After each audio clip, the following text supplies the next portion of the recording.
स्वः तत्सवितुर्वरेण्यं भर्गो देवस्य धीमहि धियो यो नः प्रचोदयात्। Arunachal Shiva Arunachal Shiva Arunachal Shiva Arunachala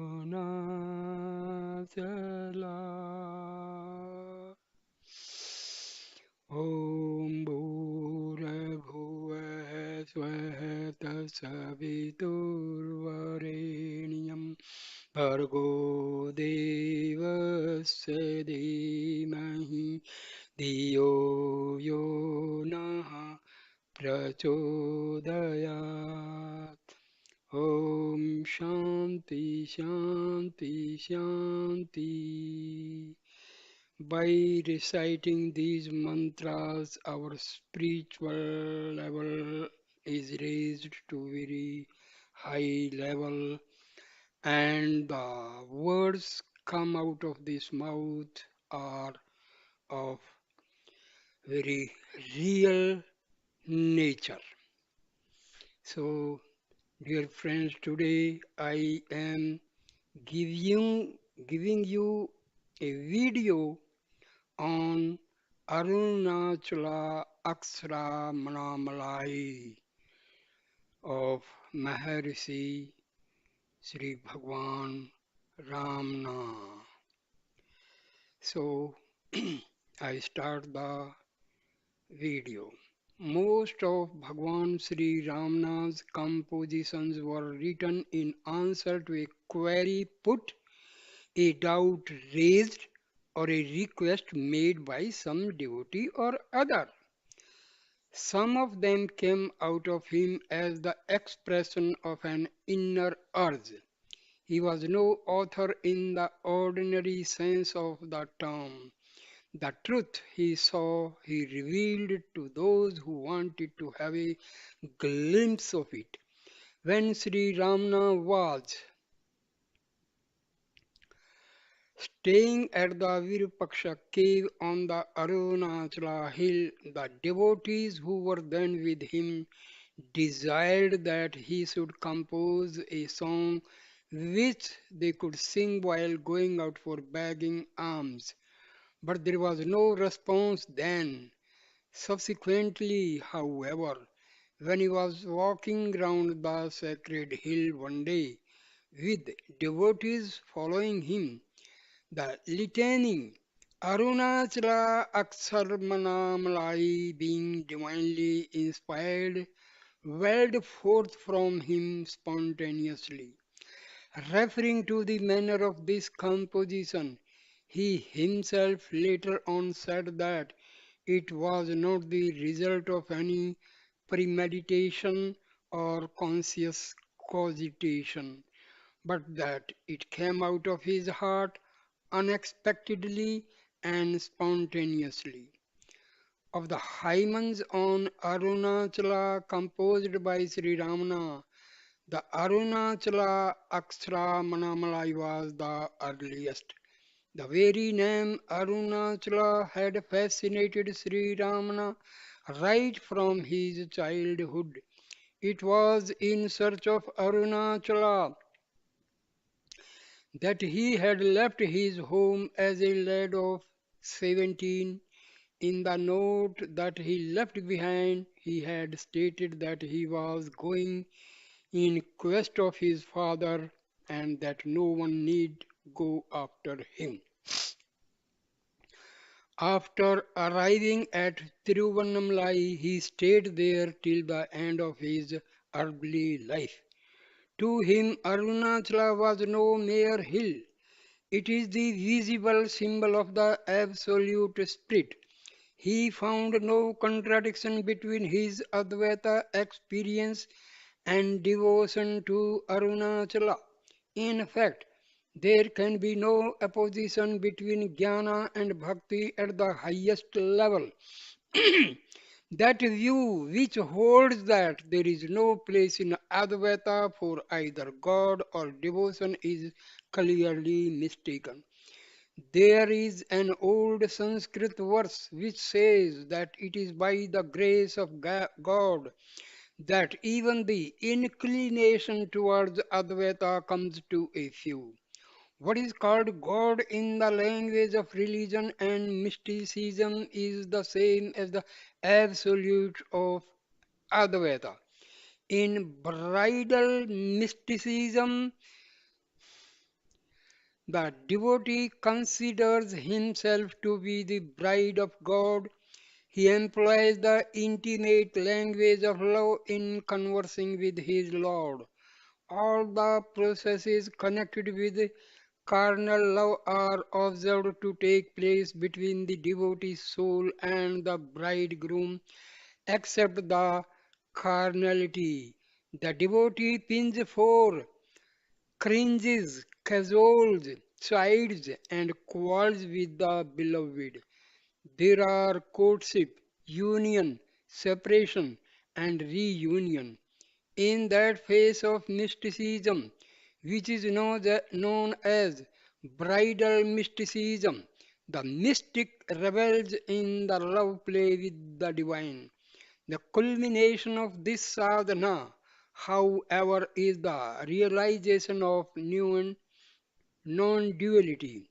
Love is never satisfied so long as the dualistic consciousness lasts. Where two-ness is, there is no true love. Love is oneness. Ananda is Advaita. The Atma is Rasa. In Sri Ramna's love litany, we have this clearly taught. Even in the first verse of the hymn, he speaks of the I am Arunachala experience. When love matures and realizes itself, there is nothing but Arunachala. Arunachala is all is Arunachala. This is the plenary experience which is Advaita. The title of this lyric poem, Arunachala Akshara Manamalai, means the bridal garland of letters for Arunachala. Manamalai is the wedding garland which symbolizes the union of the bride with the bridegroom. It also means sweet scented garland. The poem is called Akshara Manamalai because the initial letters of the verses of the hymns are in the alphabetical order. Akshara Manamalai may also mean the garland that serves as the insignia of marriage with the undecaying, that is Akshara. Akshara means that is not destroyed. Anything which is not destroyed is known as Akshara. Lord, the phrase contains the name of Bhagwan Sri Ramana too, Akshara Ramana. It is significant that the hymn is composed of 108 verses, a number that is supremely sacred. Innovation. As I offer the bridal garland of letters to the Lord Arunachala, protect me, grace bestowing Ganpati, by extending a lifting hand. This is an invocation to Ganpati, the remover of all obstacles. The invocation is made so that the purpose of this poem may be fulfilled, viz., to bring about the union of the soul with God, or in other words, to effect the realization of the non difference of the Jiva from Brahma. The bridegroom word is Arunachala. The phrase can also be taken to mean Arunachala Hara. The bride is the devotee's soul. The latter longs to meet the Lord and become one with Him. In order to symbolize this union, she makes a garland of letters and fervently hopes that this would be accepted by the Lord. Fearing that there may be obstacles in the way, she prays to Ganpati for success in her mission. Refrain. This is the mantra or theme of this grand litany. It is recited at the end of each verse. Even those who are not acquainted with the verses join in the recitation of this mantra in chorus. The mantra is Arunachala Shiva. Shiva is the most auspicious name of God. It itself means the auspicious Shiva. The formless appeared in many forms in order to bestow his grace on his devotees. At Tiruvannamalai, the form he assumed is that of light and fire, the light that reveals the truth, the fire that burns away all impurities. There is a legend according to which Shiva appeared as a column of light at this place, and Brahma and Vishnu failed to discover the top and bottom, respectively, of this column. The source of Linga worship is to be traced to this legend. The Linga is the symbol of the luminous Shiva, who has neither beginning nor end. The Arunachala hill is itself a linga of Shiva. It is believed that in Krita Yuga it was hill of fire, in Treta Yuga a hill of gems, in Dwapara Yuga a hill of gold, and that in Kali Yuga it has become a hill of stone. To mark the association of the hill with fire, a lamp is lit at its top once a year.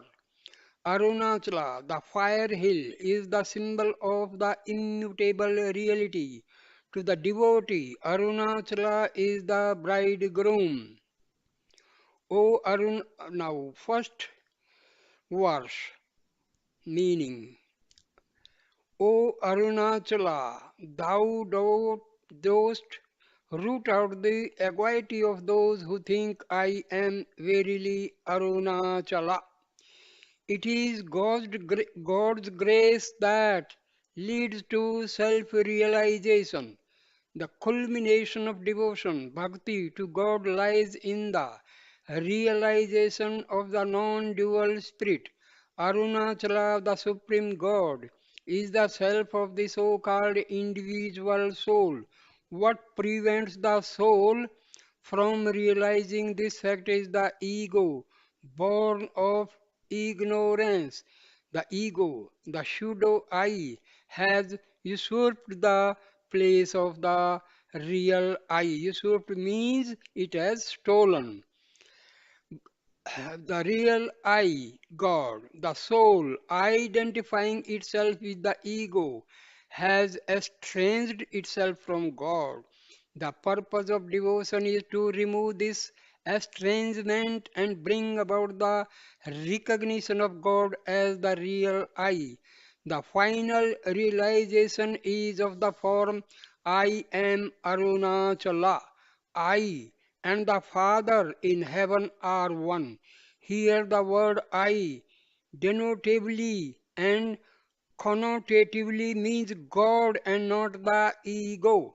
The supreme identity is the end of even bhakti. In some of the bhakti schools, four paths are taught: the path of the servant, Dasa Marga, the path of the good son, Satputra Marga, the path of the friend, Sakha Marga, and the path of good union, San Marga. Here the grading is on the principle of lessening the distance between the devotee and the deity. The goal, therefore, must be the annihilation of even the least distance between the soul and God. In other words, the aim is the realization of the supreme identity. What stands in the way of this realization is the ego, and what causes the ego to appear is ignorance. Devotion to God results in the destruction of ignorance, the root cause of the ego. Verse number 2. O Arunachala, like the words Ajgu, Tamil for beauty, and Sundra, Sanskrit for beauty, let me and thou be completely non different. Non-difference is the goal of bhakti. The so-called Jiva and Iswara are one in reality. The oneness of the two, however, is not as endowed with adjuncts but as free from them. The Jiva's ignorance makes for the difference. When the ignorance is removed, the oneness is realized. Arunachala and the Bhakta, God and soul are not two subspecies determinatis. An example of apparent difference and essential non-difference is given.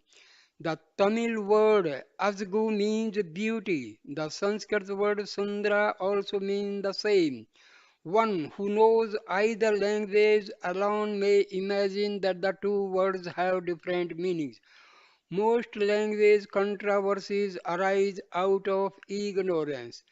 When one realizes the identical connotation of the two words, one would know that it is evil to be misled by difference in expression. Note. Asgu and Sundra were the names respectively of Sri Ramna's mother and father. Verse number 3. O Arunachala, what a wonder this, that thou didst enter my mind and rescuing me, holdest, holdest me captive in the cave of thy heart. The mind, which is but a cluster of desires,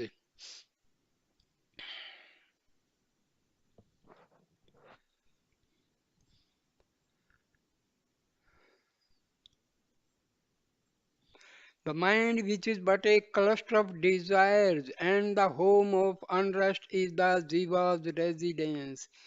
The either of the heart, which is unsullied and pure, is the place of the Lord. It is in the cave of the heart that he is said to be hidden. Guhatita. His saving grace makes him lift the soul out of the slough of despond and draw her into his home, the heart which is the hall of bliss. The Lord expects nothing in return. His benignity knows no bargain, even under the slightest pretext. He is prepared to save the soul. In her empirical state, the soul is a captive of the roving mind. By the grace of the Lord, she is liberated from the mind's torture and is afforded safely and protection. This sanctuary of my soul, unwitting I keep white and whole, unlatched and lit, if thou should not care to enter or to tarry there. Sri Ramana left his parental home as a boy of 17, being rescued by Arunachala and remained unwaveringly thereafter at Tiruvannamalai. Verse number 4. O Arunachala, for whose sake didst thou rescue me? If now thou dost reject me, the world will accuse thee. God saves the soul by bestowing His grace upon her for no purpose of His own.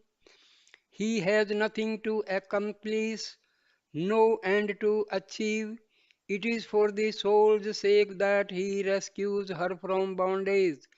Having rescued her, He will protect her forever. But the devotee soul is in doubt. having had to pay bitterly for her association with her fleeting companions, the denizens of the world, and having now regained the grace of the Lord, she is apprehensive that divine protection may be withdrawn from her. So she appeals to the good sense of her Lord. Do not reject me, saying, "You are no good, you have this defect and that." Having drawn me unto you, it is not proper that you should send me away. If you desert me, what will be the whole think of you? It will certainly blame you, and you pretty well know that it is interested in blaming you, and is only looking for a chance, at least for the fear of public opinion. You should not be inconstant to me. Verse number 5.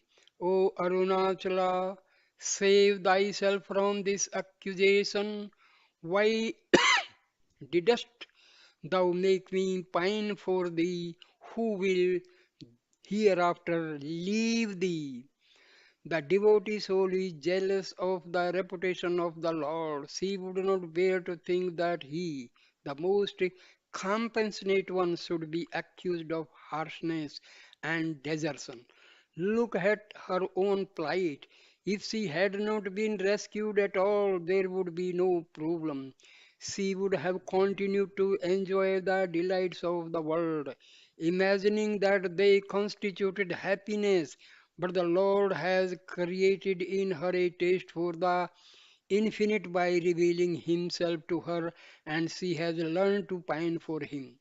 Even the soul's ability to pine for Him is the result of His grace. Having now been accepted by Him, how can the devotee leave Him? As a Vasavana saint puts it, addressing the Lord, how can the soul that has taken refuge in your lotus feet, which yield immortality, desire anything else? When the lotus bloom is there filled with honey, the bee will not cast even as much as a glance at the sugarcane stalk. Verse number 6. O Arunachala, thou art one who showers grace which is greater than that of one's own mother. In this, then, thy grace, or such indeed is thy grace. The finest example in the world of love that is pure and unselfish is that of the mother. She is prepared and always ready and willing to make any sacrifice for the sake of her child. The child's welfare is her only concern. She is utterly indifferent to and unmindful of what may happen to herself. To the devotee, God is more than a mother. He is all grace and compassion.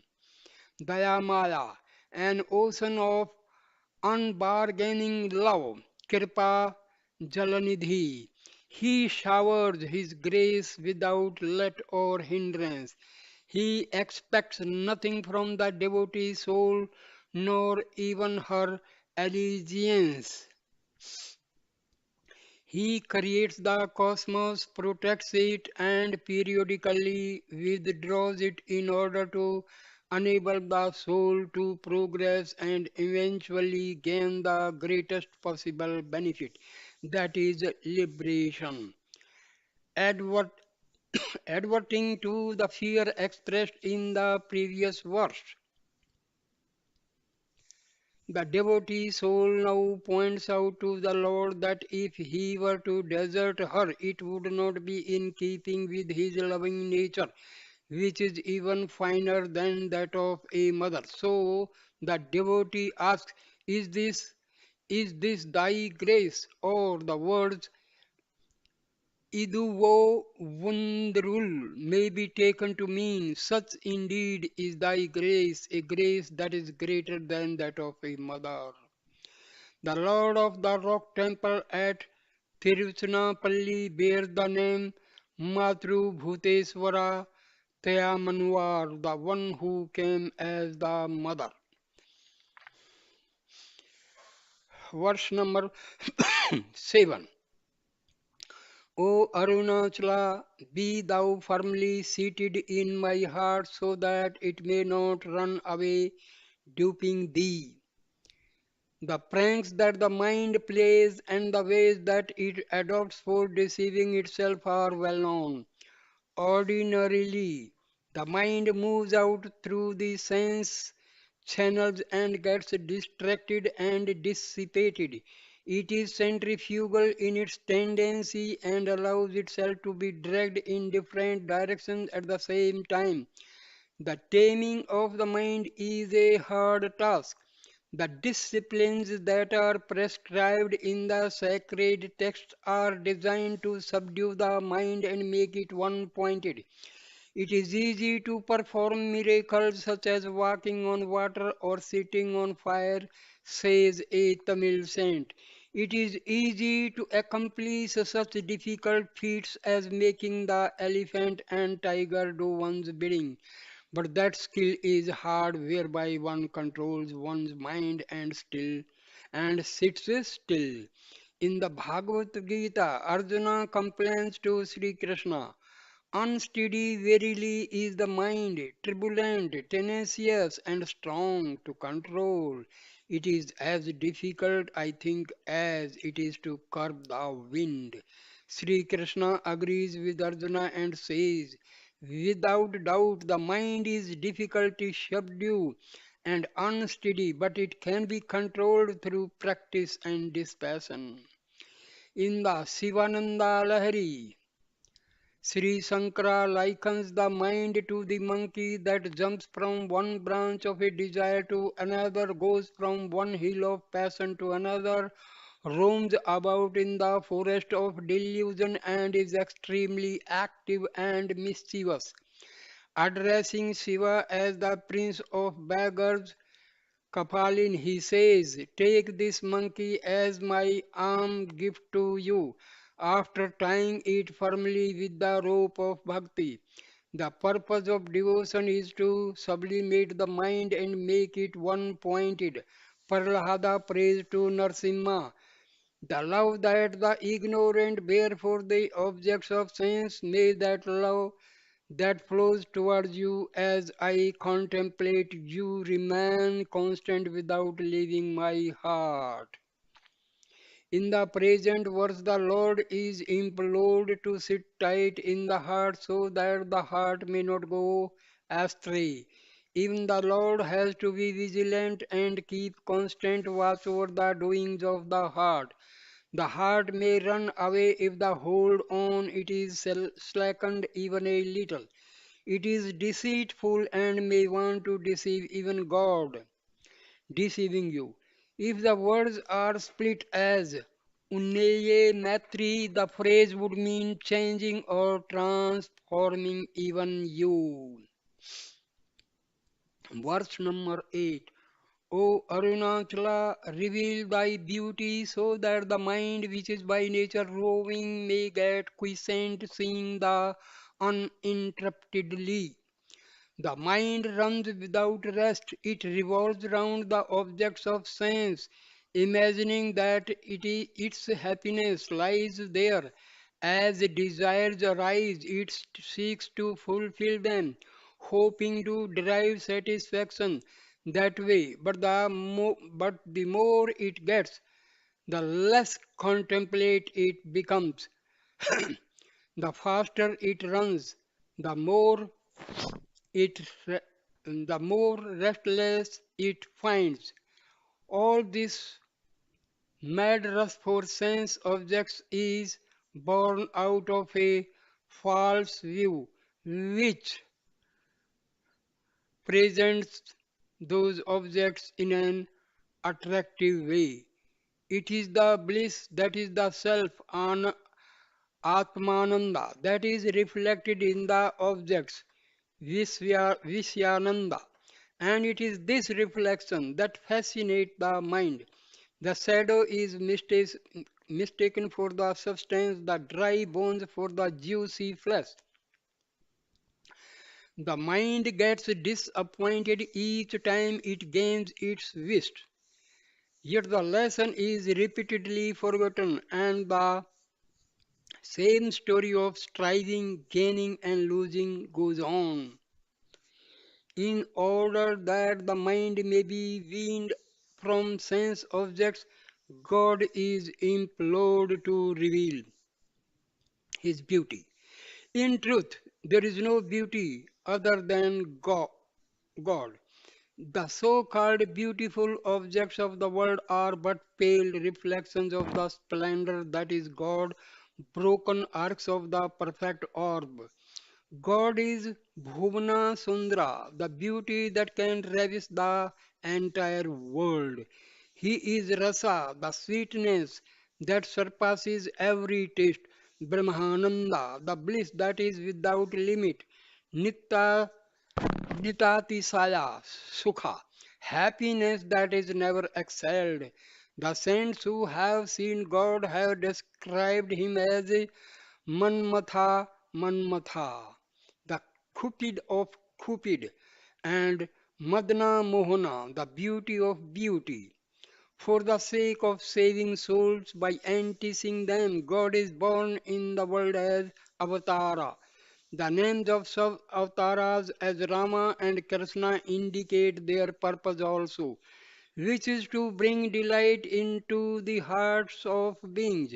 Shiva as Sundresha, the Lord of Beauty, is said to have performed his sports in Madurai, the city of sweetness, so that all might be happy. Sometimes God taken an awful form in order to show that there is beauty even in ugliness.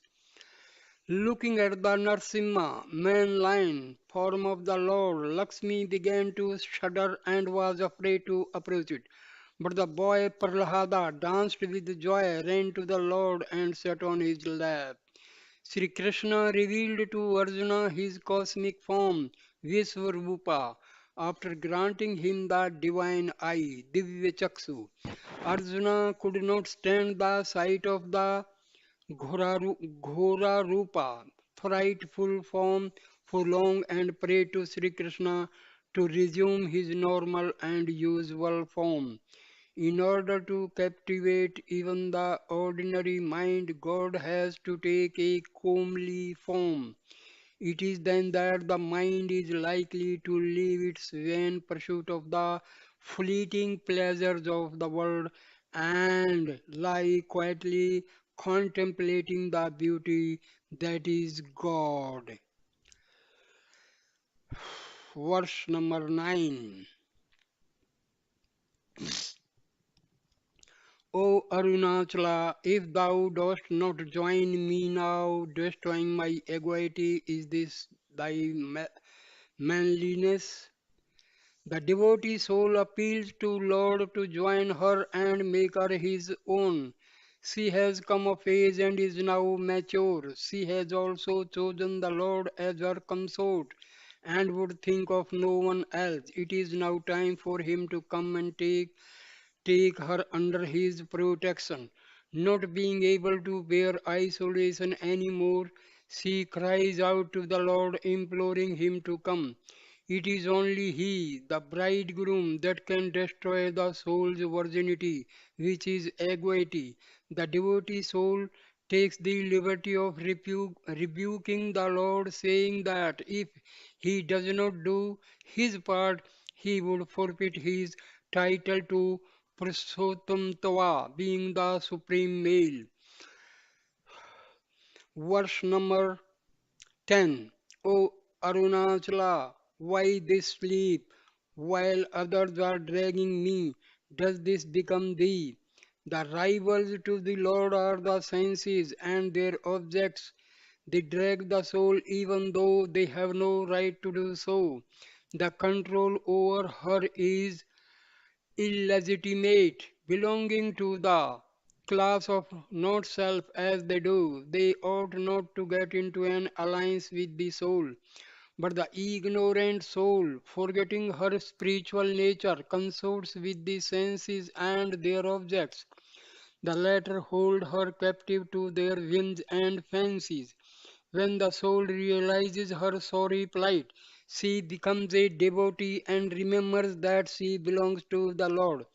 If she belongs to the Lord, why has he not come to her rescue? Has he gone to sleep? Why should he be indifferent when she is seduced by others? This is not fair. He has all the power and strength required to save her. So she rebukes her Lord. Why do you sleep when something that intimately belongs to you is being misused? This is an insult not so much to me as to you. You are the Lord, and it is your inalienable duty, inalienable duty to safeguard my honor. Verse number 11. O Arunachala, when the five senses, the thieves, entered my heart, were thou not in my heart? The five senses are here compared to thieves. A thief is one who deceitfully takes away what does not belong to him. The soul is not a property of the senses, yet the senses take her away. The senses storm the heart, enter it by force, and snatch away the soul. But how can this happen? Was not the omnipotent Lord there in the heart? If he were there, how dared the senses to trespass?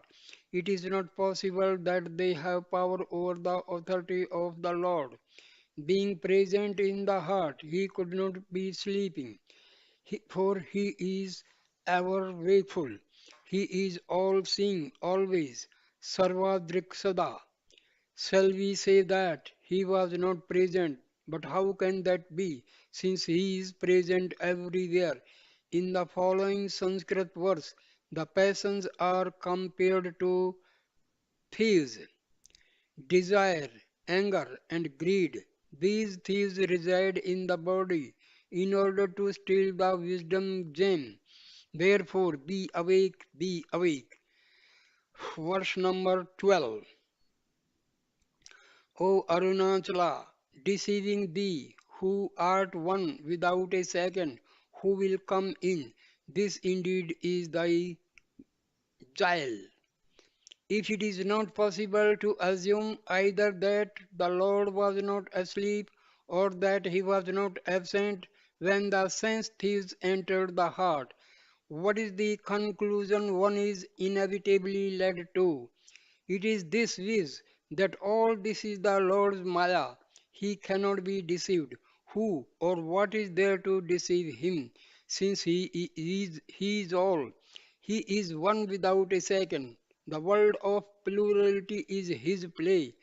The world drama, including the dance of the senses, must therefore be his device for awakening the soul from her stupor. One of his appellations is that he is the stage manager of the drama of deceit. Kapta Natka Sutra Dharin. The, the Staradvya called him the Lord of Thieves. Taskramanpati. Verse number 13. O Arunachala, thou art the meaning of the sacred syllable Om. Thou art without an equal or superior. Who can understand thee? By innumerable names has God been designated. To signify this is usually said that he has 1,000 names. Of all these names, the most appropriate is the sacred syllable Om, called Parnava. Parnava is his name, says the Yoga Sutra. The Mandukya Upanishad begins by saying, Om is all this, what was, what is, and what will be. It is also what transcends the threefold time. The sound Om consists of three letters or matras, A, U, M. This is also a fourth part which is soundless amatra. The three letters stand respectively for the three manifestations of the self, both in the order of individual existence and in the order of cosmic appearance. The self is Visva, Tejasa, Prajna of the waking, dream, and sleep states respectively, and Virat, Hiranyagarbha, and Avakrita, the cosmic counterparts. Om is what is beyond these as well as also their inner reality, Turiya, the fourth. Om is the name of the nameless. It is a name and yet not a name. Hence, it is the nearest to the nameless reality. The absolute reality has no form, but limited and formed as we are. We have assigned myriads of forms to it. Myriad means many. Of all these representations, the linga is the most appropriate because it has form and yet no form. While the other representations have their particular names, the linga signifies simply the sign or symbol. The origin of the linga is traced to the column of light in the form of which God appeared as Arunachala. So the original linga is Arunachala. What linga is among spatial representations of God that Om is among his names. Arunachala is thus the meaning of the sacred syllable Om.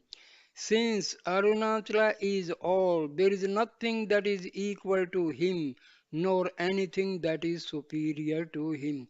He is not one among many, he is the one without a second. Addressing the Lord, Arjuna says in the Bhagavad Gita, there is no one equal to thee. How can there be anyone that is superior?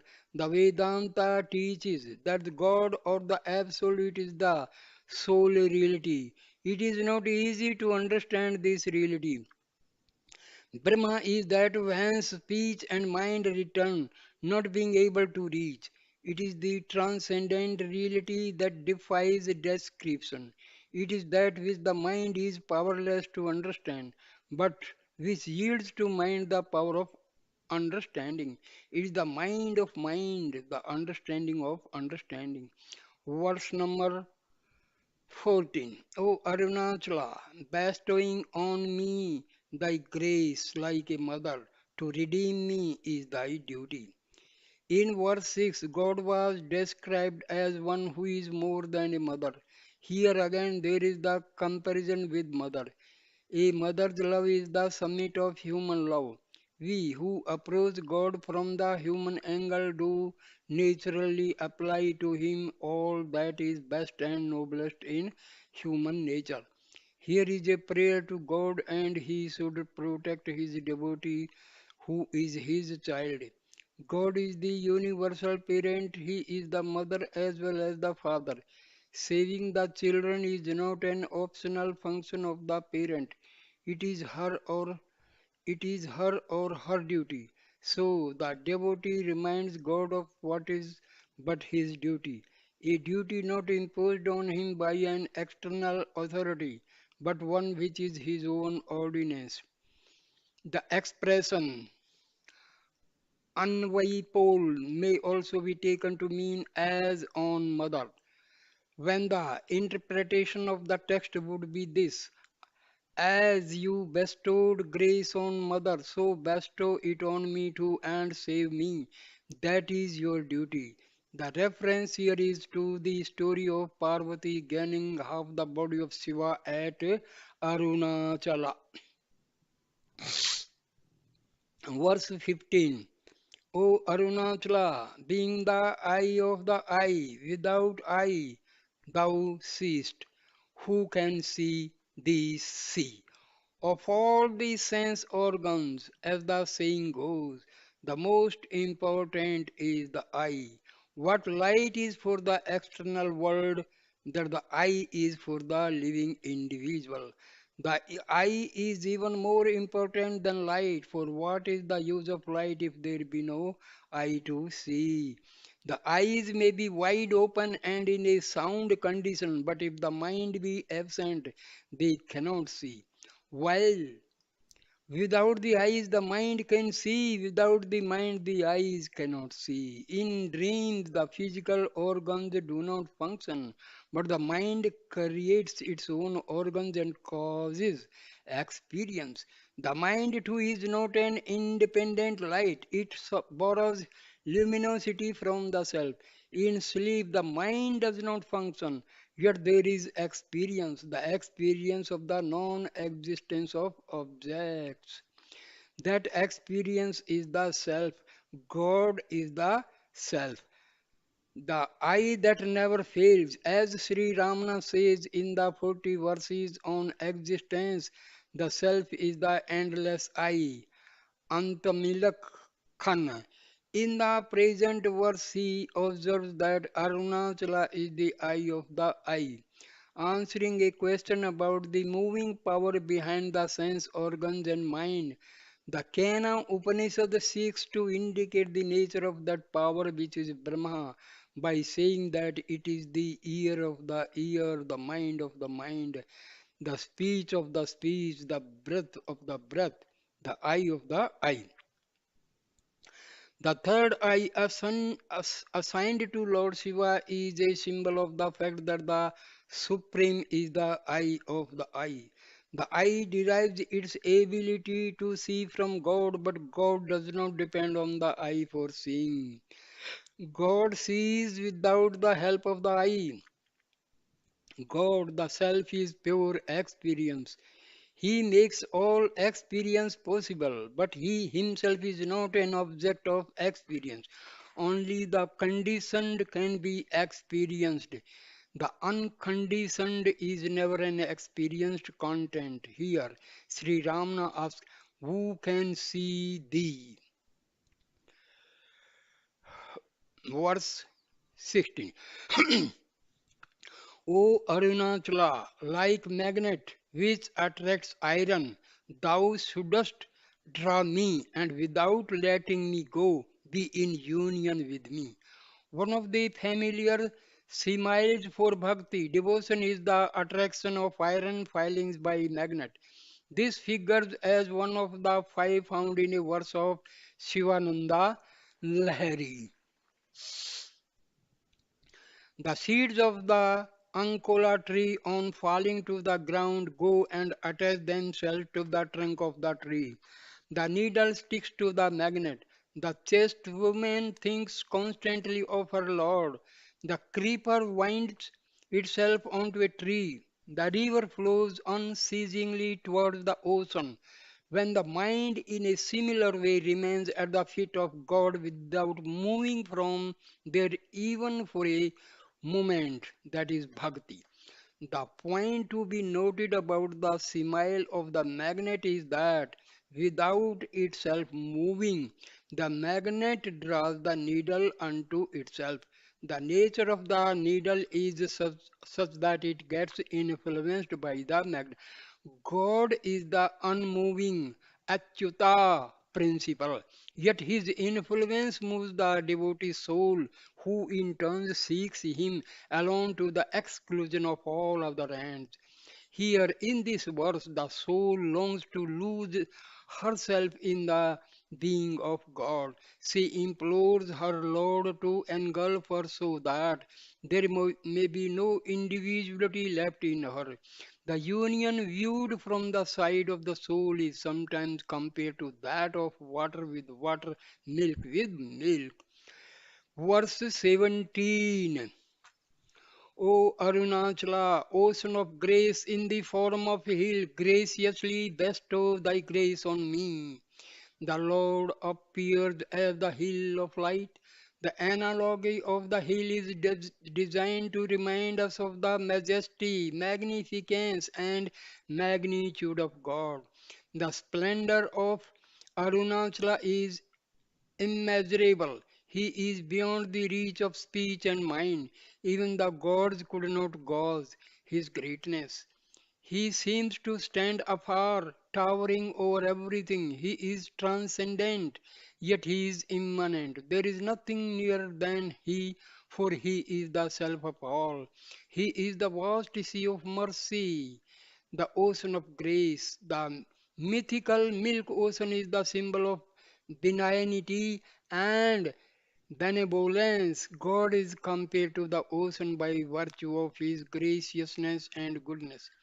If he is the height of wisdom, he is the depth of feelings also.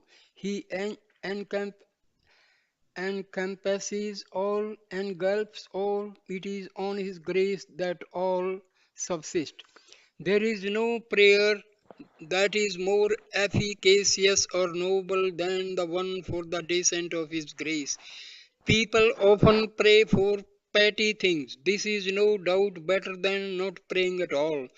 But the best prayer is that which is not motivated by the spirit of the market. One ought to pray because one ought to. Grace is the complement of prayer. The devotee soul prays to God for nothing but God who is grace, and the prayer itself is made possible because of grace. Verse 18. O Arunachala, the gem that shines below, above everything, do destroy my baseness. To us of the plains, the mountain top is above and the ocean bed below. Limited as we are, we make such distinctions as high and low, far and near, before and after, good and bad. To God, however, who is omnipresent and all pervading, there are no distinctions whatsoever. He is the same everywhere, always, and in all things. In fact, there is no other to him. He is the one without a second. He is the self-luminous consciousness. Here the comparison to the luminous gem. Its light does not discriminate between one and another, although it is highly precious. God, the Atma, is Swanjyoti, self-luminous. In the words of Upanishad, it is below and above, it is before and behind, it is to the south and to the north. The self is all this. Although the self-effulgent intelligence is always there, we close our eyes and complain that we do not see. Nescience, avidya, blinds us. It is the root of all evil and sin. It constitutes the basic baseness. The devotee soul appeals to God for the removal of avidya. She reminds him of his promise. Surrendering all dharmas, seek refuge in me alone. I will release you from all sins. Do not grieve. Verse 19. O Arunachala, destroying my sins completely, save me by making me good. O thou that signest in the form of the Master, destroy my baseness, pleaded the devotee soul with the Lord in the previous verse. The same plea is repeated here. The basic baseness is nescience with avidya. Here it is referred to as sin or defect. Kutram. Nescience is the root of all other sins. Nescience means ignorance, avidya. Seva Siddhanta enumerates three primary defects of the soul: Annava, Maya, and Karma. In Advaita Vedanta, three generations of defects are often mentioned: avidya, kama, and karma. Karma consists of the deeds that we do and their residual impressions. Desire, kama, is the seed of this. It is in its turn is the result of the wrong identification of the self with egoity, etc., which is nescience, avidya, or ignorance, ajnana. Thus, nescience is the original sin, mula mala. All other sins will vanish only when nescience is completely destroyed. Nescience is compared to the darkness that blinds, the note that binds, etc. Wisdom is the light that will dispel this darkness, the sword that will cut this note. It is by the grace of God that wisdom is gained. Wisdom is the supreme good. To use a saying of Socrates, knowledge is virtue. The natural goodness of the soul is revealed when the defects are removed. God removes the defects functioning as the Guru. The word Guru means the one who destroys the darkness of ignorance. The one who destroys ignorance cannot be himself subject to ignorance. This is God, the Supreme Self, God, Guru, Atma. These are but the different forms of one and the same reality, the reality that as the world teacher is called Dakshina Murti, the truth that is all the pervading like the ether. Verse number 20. O Arunachala, without letting me fall to the wiles of those who are cruel and deceitful, bestow thy grace on me and be in union with me. The world is too much with us. We fall into its wiles, not knowing that way lies our doom. Our senses drag us away from what is good and permanent, the supreme self. Our mind becomes captive to the passing shows that only distract and demoralizes. The play of Maya deceives us, its agents, the objects spread a net as it were in which we are caught. Having made slaves of us, they harass and wreck us without mercy. Who can save the devotee soul from this sad plight but God, her Lord? So she appeals to him to come to her succor and save her from her dire distress.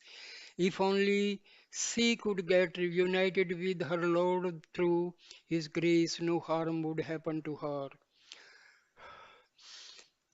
Verse number 21. O Arunachala, although I implore thou as one deceitful, dost not show mercy, saying, do not fear, bestow grace on me. This is praise in the form of blame, ninda stuti. It is not that God is deceitful or that he is unmerciful. Arunachala has already been described as the ocean of grace. If the field has not been prepared and if the needs seeds do not sprout, it is not the fault of the gentle rain. The defects residue in the soul prevent the descent of grace. The devotee soul who has turned Godward realizes this fact and prays to the Lord for removal of the defects. In the course of her journey, she becomes impatient sometimes and accuses the Lord for her delay. Let him not even run immediately to the soul to save her. Let him at least give the assurance that she needs no fear. Let him promise her protection from fear. Abhya Pradana. Verse number 22. O Arunachala, bestow thy grace without tarnishing, thy blemishness, fame forgiving without asking. The devotee soul continues to invoke the grace of the Lord. In the case of an earthly Lord, one has often to ask explicitly what one wants from him. For one thing, he may not know what is wanted from him. For another, even if he knew, he may not be able to give it. The characteristic of a finite person is that he has little knowledge and less power. God, on the contrary, is omniscient and omnipotent. He knows the needs of all beings and has the power to satisfy them. Such indeed is his greatness. If he does not now come to the succor of the pining devotee soul, what will happen to that greatness? What will people think of Lord?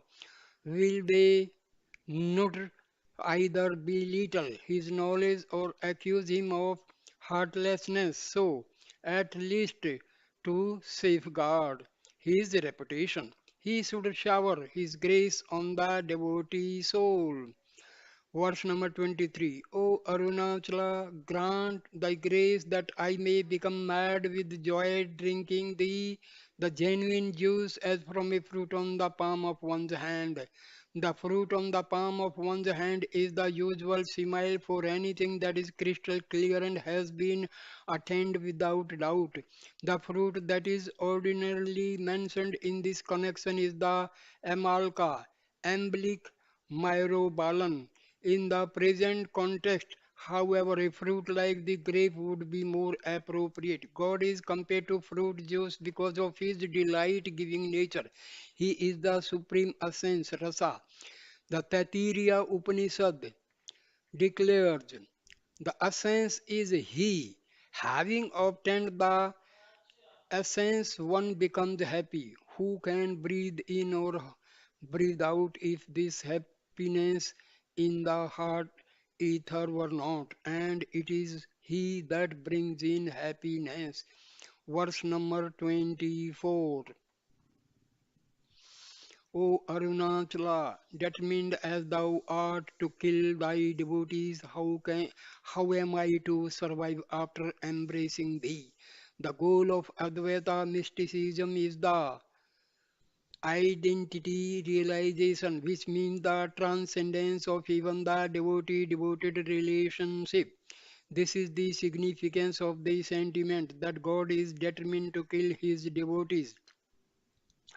The ego of the devotee is totally destroyed by God's grace. Thereafter, how could difference exist? Although we speak of spiritual marriage, there is good deal of difference between what we know as marriage and spiritual union. In the latter, there are no two entities, while the former requires two. There is no individuality left in the devotee soul after the divine embrace.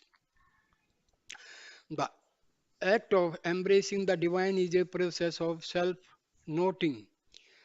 Sureswara in his Brihadvartika makes the sage Yajnavalkya address the following words to his wife Maitreyi. Impelled by her great love for Shiva, Parvati wrought herself into half his body, but you long for gaining the whole of my being with your whole self. Verse number 25. O Arunachala, thou art without anger and art endowed with all auspicious qualities. For thee to accept me as this target, what meritorious deed have I done, or what offense have I committed? God, the Absolute, has no qualities, but if qualities should be assigned to God, nothing that is despicable or evil can be attributed to him. For purposes of worship, he is regarded as endowed with all auspicious qualities. Passions such as anger, etc., do not belong to him. In our ignorance, we may imagine that God's act of destruction is born of his anger.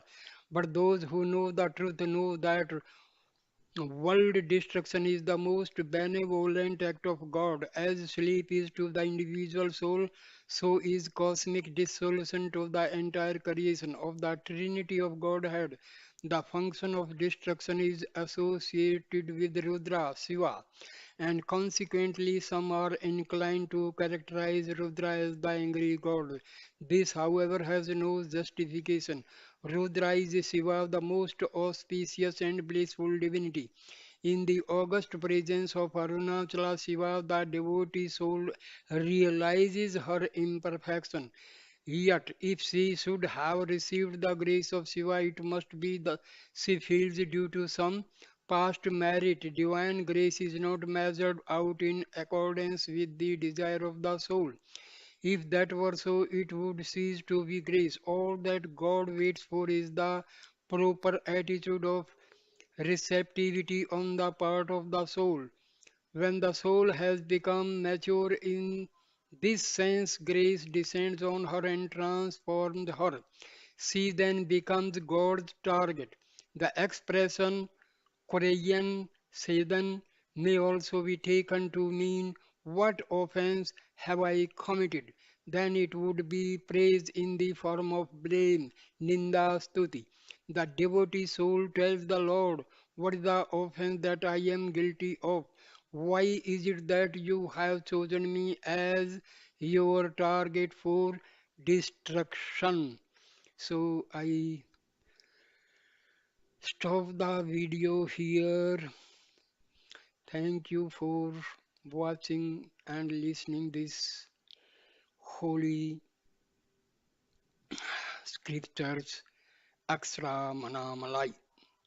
Please subscribe my channel. Thank you, my dear friends. Arunachala Shiva, Arunachala Shiva, Arunachala Shiva.